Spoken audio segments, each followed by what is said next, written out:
Shabbat Shalom. It's very nice to be back here in the pulpit. I want to just say that many of you know that Josette and I spend part of the year here and part of the year in Israel.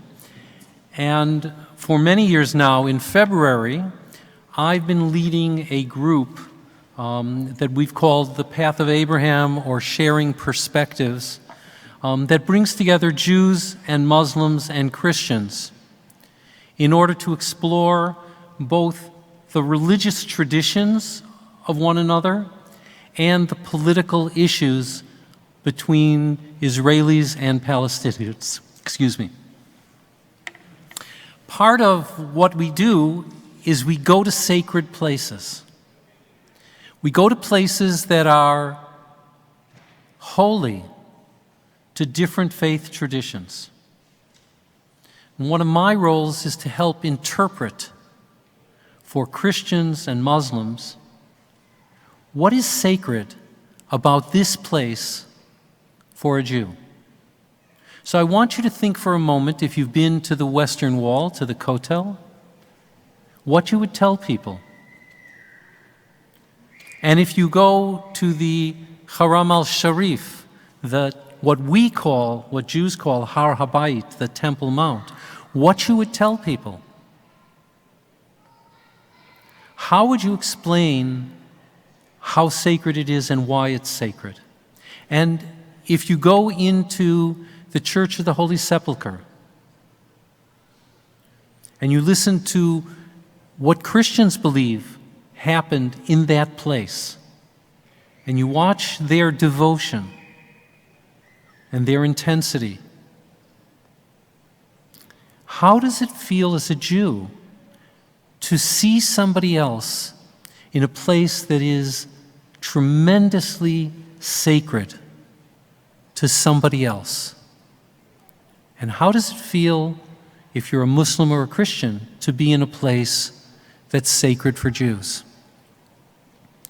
So one of the things that I try to do is explain a Torah understanding of the idea of Kedusha, of holiness. What is holy? What is kadosh? So I want you to think for a moment. The most absolute idea of kadosh is HaKadosh Baruch Hu. The one who is holy, may that one be blessed. Everything else is subsidiary to the idea of God as kadosh.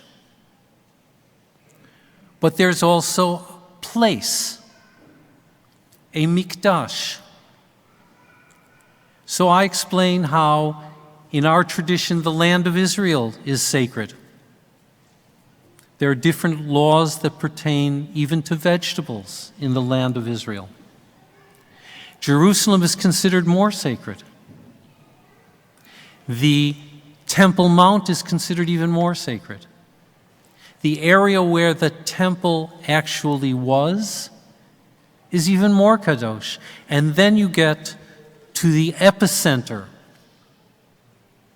what Jews called the Kadosh Kodashim, the Holy of Holies. And if you know anything about the place now, you know that on the place that we consider to be the most kadosh, from where, according to a midrash, the world is birthed, that is also a sacred place to Muslims. And we don't always agree on whose behavior is right in that area. There's something else that's kadosh. Many of you on Friday night will introduce your meal by saying Kiddush. Shabbat is kadosh. There's a sense of time.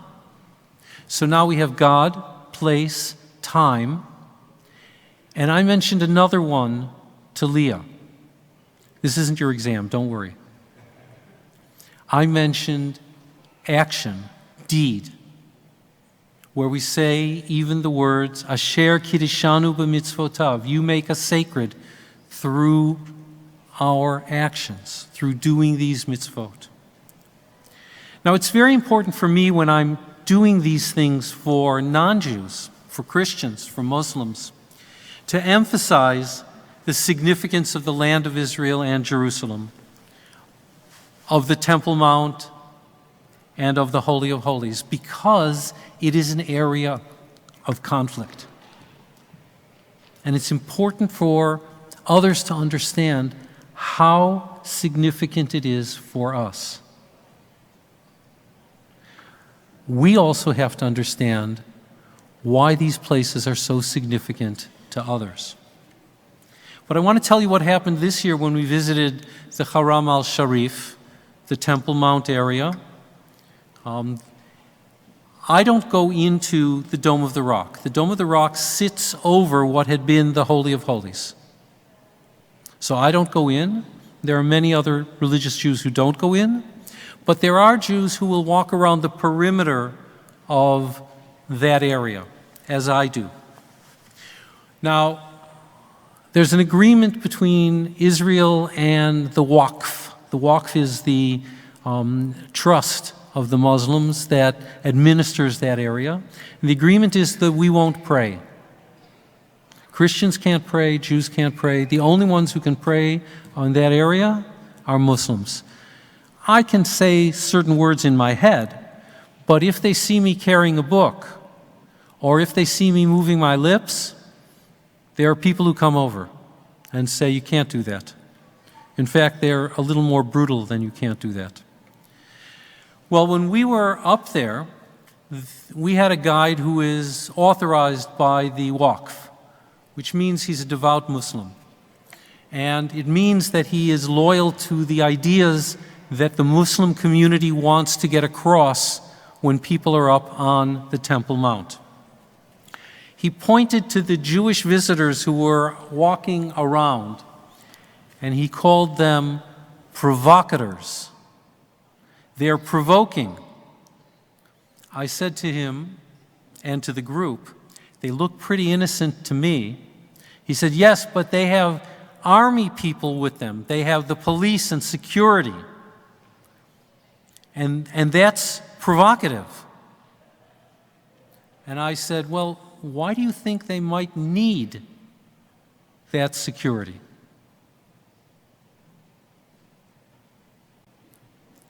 He brushed that off. We talked a little bit about the area. And one of the interesting things is that the Waqf practices what we would call temple denial. That is, if you ask him what happened before the Al-Aqsa Mosque was built, what happened before the Dome of the Rock was built, what happened before the Muslims, the response is, that's irrelevant, because this is sacred to us. Now, we had briefed people beforehand not to push that issue, because they're very sensitive to that. But effectively, it nullifies the idea of Jesus coming to the temple, and it certainly nullifies the idea that Jews had a temple there. So it's very interesting to listen and to be in a situation where, in order to make sure that the group is welcomed, we don't have a lot of pushback. We have to debrief later and talk about that. Of course, there is a sense in holiness of exclusivity. There are no non-Muslims allowed, for example, in Mecca. You're not even supposed to fly over the city if you're not a Muslim, but sometimes they make some allowances. Now, in many cases in the Torah, the words that mean holy or kadosh also imply separation or distinguishing. And the rabbis explain that Kedoshim Tihiyu, that's on the beginning of that chapter 19, that page that I pointed out to you, doesn't just mean you shall be holy, but it means you shall be separate. And the laws of Shabbat and Kashrut are good examples of those. We separate the Shabbat from other days of the week through special observance. We separate the food we eat, the diet, between types of food. Now there's something else, because this is a double parsha this week, and the first Torah portion begins by instructing Aaron not to enter the most holy of the area whenever he wants, but only once a year, under very specific conditions, and depending on very particular rituals, subject to death.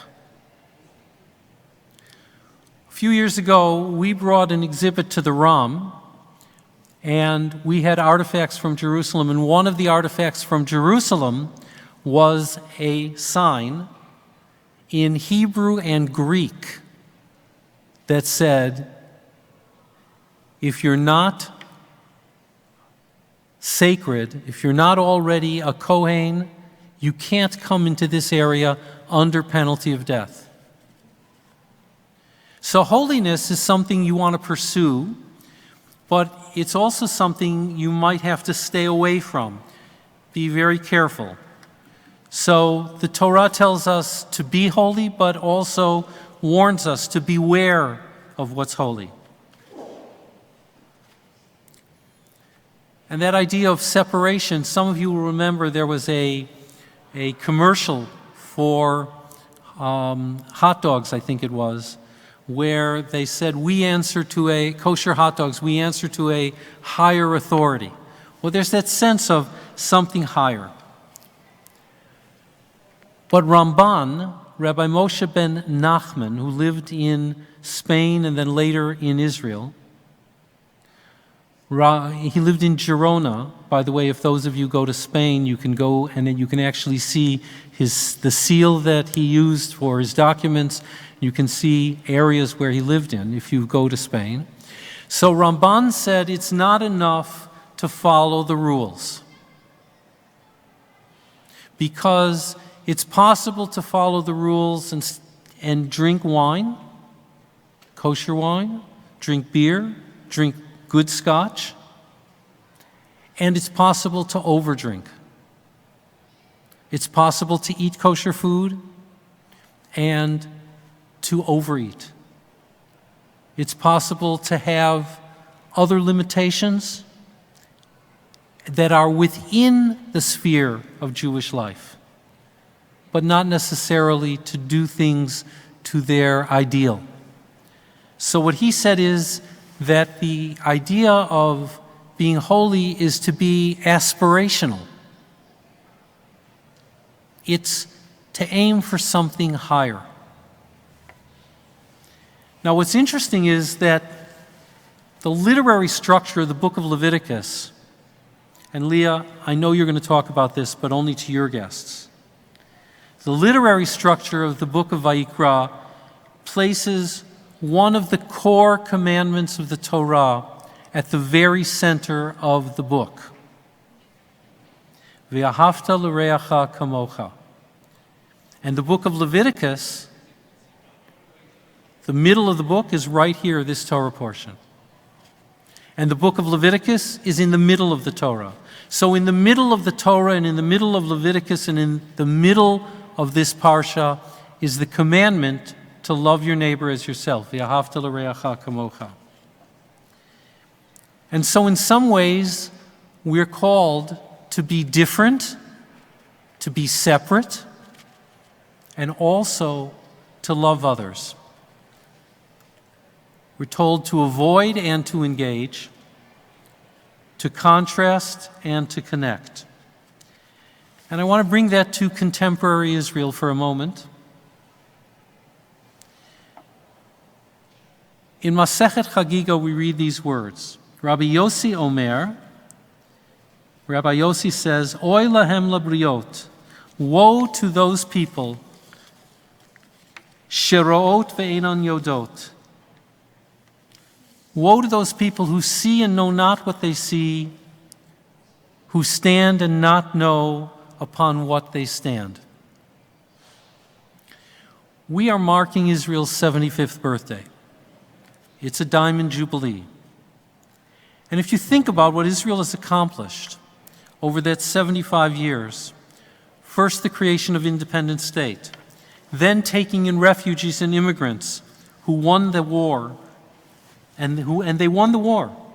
They lost 1% of the total population. They constructed a system of state institutions despite constant threats and despite the fact that many people who came to Israel didn't have these democratic traditions. It absorbed millions of immigrants from across the globe. It constructed a society and a national identity. And it persevered in spite of military threats. It built an economy that is one of the leading high-tech economies of the world. And it fulfilled a promise of changing a fundamental condition of Jewish life.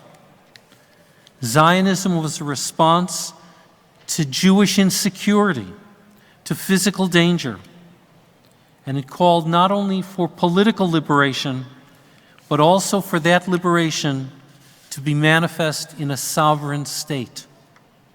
Only in that state could Jews be guaranteed freedom from oppression.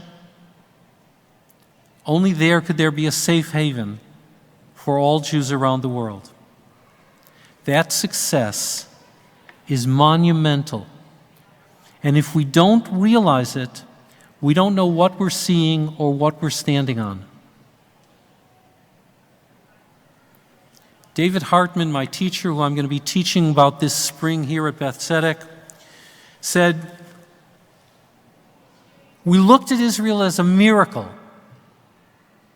but now it's time to actually figure out how do we live in the mundane world? How do we deal with the rules for minorities? How do we deal with all the issues of government?"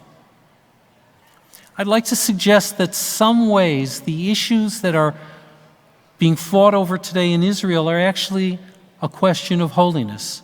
Some of the Jews want Israel to be distinctive, different, and to make it clear that it's a Jewish state and that others are there only by tolerance. And others have a different vision of Kedusha.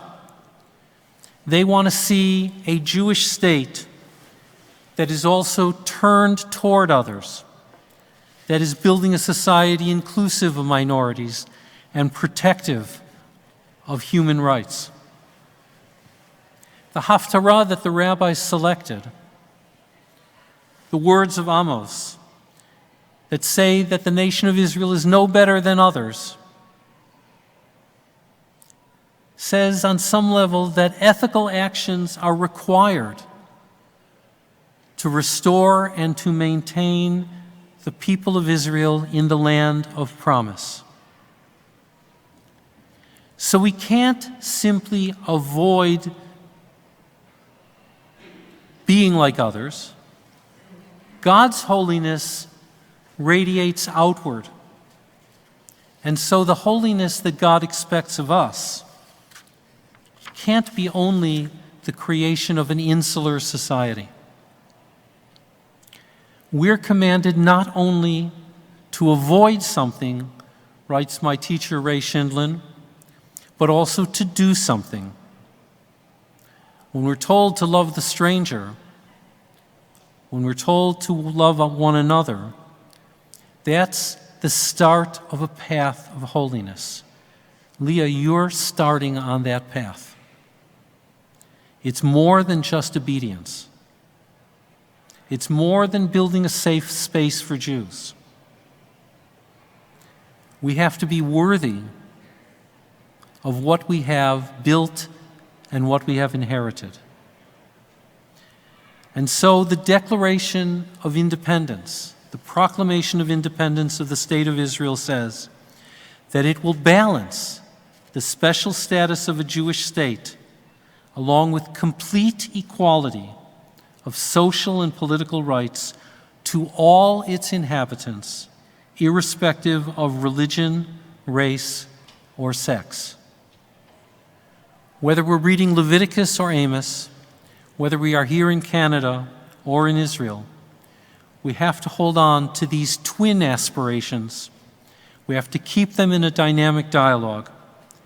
We should celebrate what we have accomplished, and we should realize we have much more that we still must strive for.